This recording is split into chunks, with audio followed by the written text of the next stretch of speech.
Mr. Nice Guy. Right. Hey everybody, I'm Rob Schwartz, Asia Bureau Chief of Billboard Magazine. I'm really honored to be on stage with these important figures in the music industry today. This is the K-pop panel, so we're the fun panel of the conference. Sit back and have a good time. We just enjoyed a great music video. I'm going to let these people introduce themselves since they can do it better than myself. So how about Wenji, why don't we start? Hi guys, my name's Wenji. So I actually feel like I need to do a more sort of professional introduction. I feel like I'm in my 4th career right now. So you just saw kind of my 5th career. I actually started off as an accountant, and I was an accountant for 4 years. And then from there, I decided it was not for me. I did a switch to, I was going to be a personal trainer, then kind of realized I didn't like to wake up in the morning, so that was kind of like a big part of it, that I was like, okay, maybe not. Then actually just fell into a role in social media, and I ended up being head of social media for a digital agency for about 2 years before switching to become head of digital for a startup in Australia, where we did a B2B social network for another 2 years. And while I was doing all those different careers, I actually had a personal blog where I blogged about style, and then from there people requested my makeup routines, and from there I used YouTube to embed, like I didn't actually use YouTube as a place to become a YouTuber, it was an embed platform for me to put my tutorials in my blog. And then from there I discovered, wow, there's this whole community on YouTube, they keep requesting videos. And so I kept making more videos, and then my YouTube platform pretty much grew and overshadowed my blog. So I don't think I posted on my blog for about 2 years now. I'm a bad blogger. But then switched to YouTube, and from there also had another few careers. Started out in makeup and beauty, specifically Asian makeup and Korean makeup trends. And then from there moved on to lifestyle, DIY, life hacks, and now I'm transitioning to music. So I feel like I'm like a cat. I've got like 9 lives. I've got a few more to go. I have the rest of my life planned out. So hopefully I can share something that will help you guys today with your 9 lives. Hi everyone, my name is David Amber. I am a composer and producer. And I originally started off doing music for TV and advertising for multiple years before moving into working in pop music, and specifically K-pop music for the last 3 or so years. And I've worked with a number of big artists in that sphere, and have had continued success over the last few years. And most recently, I've been working with Wenji on her music project, and it's one of the best experiences I've been a part of. Oh, you're so sweet. I paid him to say that. No, you didn't. That's from the heart. That's honest. From the heart. And Danny? My name is Danny Lee. I have a company called Asian Agent, and we focus on promoting Eastern talent in the Western parts of the world with an emphasis on K-pop music, but also the company has evolved to promote Western talent and collaborations across the globe. And so, yeah, working with Wenji and David and a number of other K-pop groups. It's a really interesting and exciting time right now, as we feel it's really one unified global conversation. So, yeah, that's Great. Thanks. Let's start with Wenji. I mean, you're a legendary YouTuber now, but you have a very serious tech background, so maybe you could tell us a little bit more. You touched on it a bit, but maybe you could tell us a little bit more about it. Yeah, so I actually started my first business in university. I just had a thing for, I just wanted to, I don't know, do something. So my first business was very, very small. It was wholesaling Ralph Lauren polo shirts on eBay and then reselling it to everyone I knew. I had like this little drawer of polo shirts, so whenever a guy would come to my house, I'd be like, do you want to buy one? And then I like go online and sell them singularly, and that's how I would spend my university days for fun. And then while I was working corporate in accounting, I actually decided to open up my very own website selling lashes. So I went on Alibaba, I wholesaled $8,000 worth of lashes. I borrowed money from a really good friend, thank you so much for the loan. Had that shipped to me, and I would just post things and sell it during lunchtime. I used my corporate post office. Thank you. I'm not going to name where I worked or I might get in trouble. And also I was so nerdy at the time because I was an accountant. I remember actually designing my website, web frame on Excel. So I would use all the cells because they were like nicely spaced, and I would I want the nav bar here. And from then I moved on to building actually a few failed social networks. I spent a lot of money and developers on what was called Odesk at the time, now called Upwork, developing these dreams of a social network. The first one was a social network for men's fashion. I don't know if anyone here has that pitch. If you are, come speak to me. I'm still really about it. And then from there, I wanted to do a polling site, and I called it Polly. Thought it was very smart. But none of them, I realized that needed a big team and a lot of people to do it, and I was kind of just doing it after work for fun, and I knew it would never eventually become something unless I committed, and I think I was too afraid to do that at the time. So yeah, I then just started my blog for fun, and it was just a hobby that turned into something a lot bigger. It was a more bite-sized for me to handle while I was working. Right. I mean, you've got to pay the bills. Turned into a really important influencer. Yeah. But with that, you pivoted to become actually like a big star now. So can you tell us how you did that? Everybody would like to do that, from influencer or whatever they're doing to star. I think the beautiful thing about having an online platform is you can kind of do whatever you want. I actually started off making K-pop covers in English in the very beginning of my YouTube career. I don't know if, this was like 6 years ago, I think, and I decided, hey, I don't understand Korean, I love these K-pop songs, let's just rewrite the lyrics, record a new version, and put it up on my YouTube channel. Sounded easy, took me a month.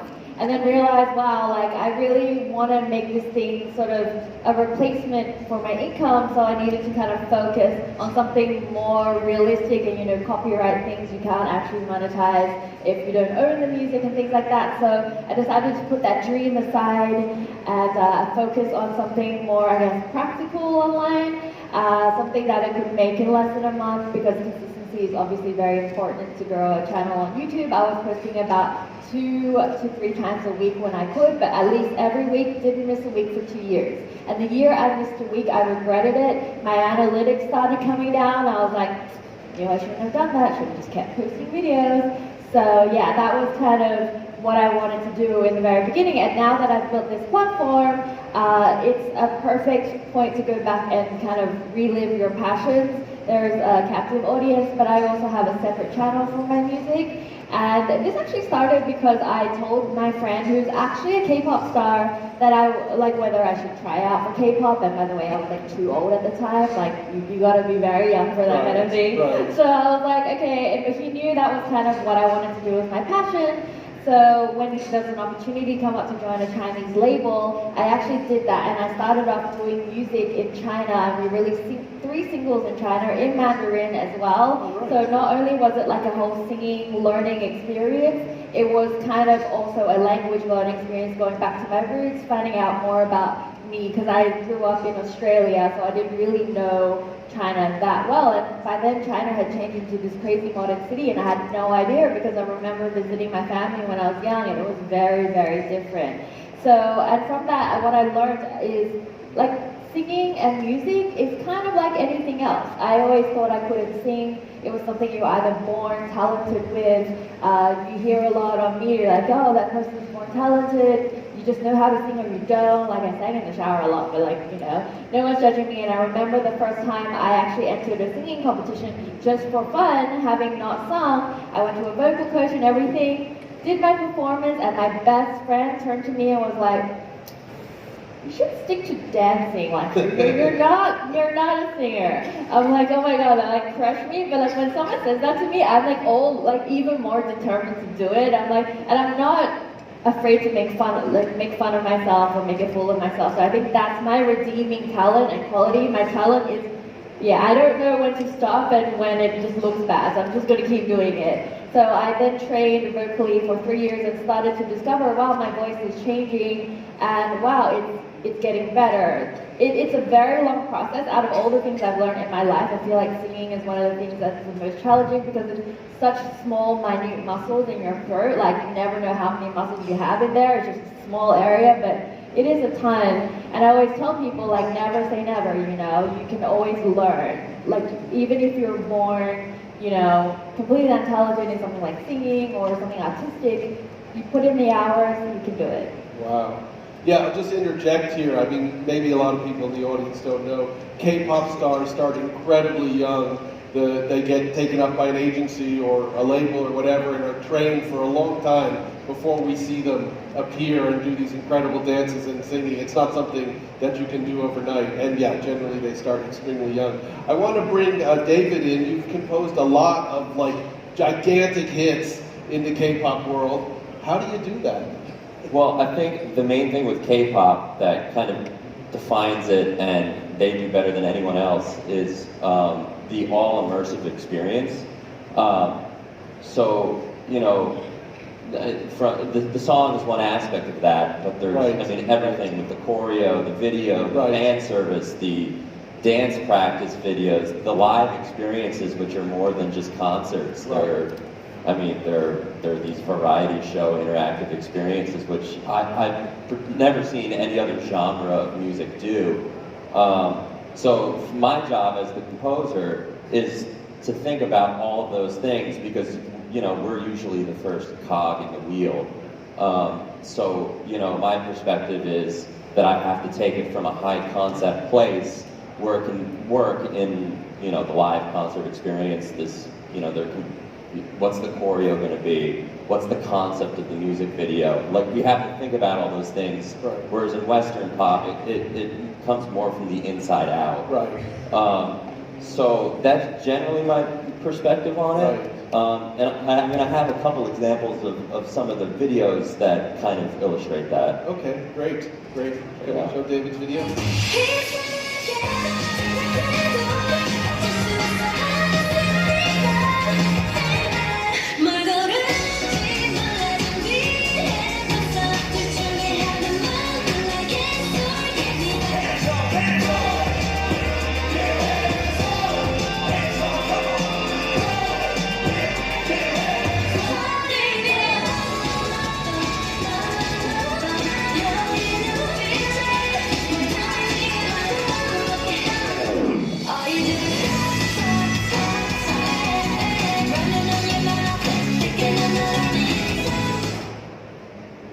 So yeah, I mean, even looking at there's the particular song "Love Bomb" there, where you know the whole concept came from that word, and we tried to come up with a sonic concept that could match with what eventually became the video, and all the choreography kind of went along with that. So that's kind of the approach that I take, and it's worked well. Right. Yeah. I mean, when people ask me, and I get this question all the time, why is K-pop so popular? I mean, of course, the tunes are good. I mean, that goes without saying, but there's a lot of good tunes in the world. And I think it really is the visual aspect. I always point to the dancing and the video, right? It's the, you know, and basically what drove it is the viral popularity. And K-pop has been incredibly good at using viral marketing. So I wonder, I'll throw this question to the panel. How have they used viral marketing and how have they been so good at it? Maybe start with Wendy.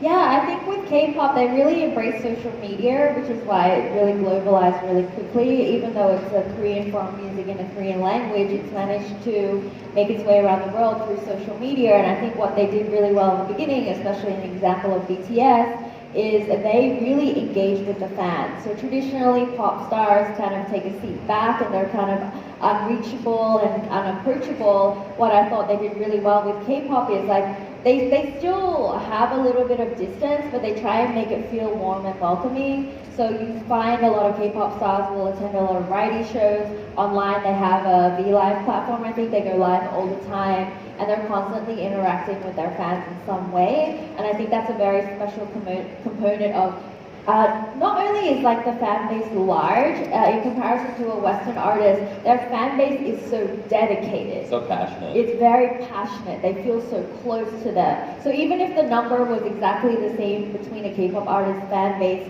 and a Western artist, they really use social media and content to bring that closeness, to kind of encourage that dedication. So they will vote, they will engage, they will retweet, they will do everything for their kind of idol.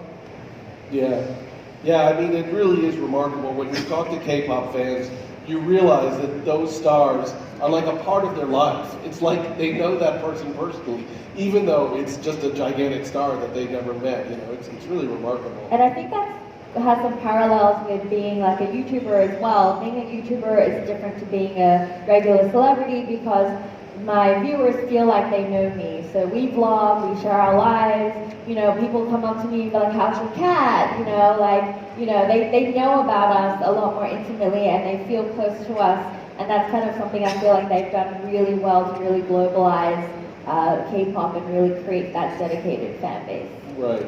I want to bring Danny in. He's been so quiet over there. Danny, you're the leading agent for K-pop artists in the U.S. and I would say for Asian artists in the U.S. in general. Maybe you can tell us a little bit about how you managed to do that, and also I hear you have a global collaboration project. If you can get to that too. So I think it's really important to touch on the social media aspect, right? These K-pop stars have now become very bona fide stars worldwide. They're now social media personalities and have grown, you know, great, incredible fan bases. But in the spirit of startup and experimentation, right, which is like at the heart of Rise and these types of conferences, what does it look like when we reverse that order?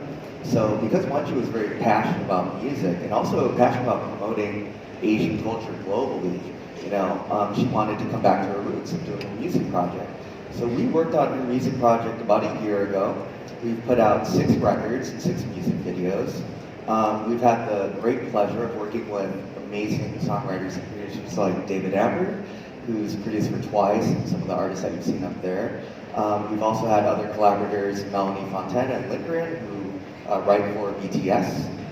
They co-wrote on Boy With Love for BTS and Halsey. And so they're behind this project, right? And the experiment was, what does it look like when we have a social media, you know, personality, but really this more enterprise kind of brand in the personality that is Wonji. 18.5 million subscribers on YouTube, 25 million followers across the board. If we take that and then put them with like the best kind of writers and producers, what does this project look like? The result has been fascinating. And it's done really well in the Western world, as we would have expected. But what can we do to go above and beyond that? So what we did is we looked at her YouTube backend and her analytics, and we identified key markets outside of the Western world. And the Philippines was one of her top 5 markets. And we also know that it's an emerging market in terms of technology. You know, the people in the culture are very big on music. They're streaming on Spotify and YouTube all day long, every day. You know, what's it going to look like when we bring someone like Wenji and the talent that is like a David and a Melanie to write music for that market? And so we reached out to ABS-CBN, which is a media conglomerate in the Philippines. We collaborated with one of their top stars named Inigo Pascual. And what was really innovative about this project is we recorded 3 versions of the song. One all in English, one all in Tagalog, one Taglish, which is kind of a hybrid between Tagalog and English. And if you think about it, that's the K-pop formula. It's 80% Tagalog, 20% English. We released 3 versions of the song audibly, and then we recorded 2 versions of the music video. We actually flew out to the Philippines, recorded the English version, but we also recorded the Taglish version. One of the videos in Wenji's intro, you'll see her wearing traditional Filipino outfits. And so, you know, the design behind it was to really localize her in the region. The value proposition for the artist in the region was to then gain exposure in the Western world and all the other markets that she's big in. And the end result of that is that song went #1 on multiple charts in the Philippines. And so the experimentation proved to be a success. And so now we have the proof of concept with the result, and we're now going to take that formula and that that configuration and apply that towards other markets.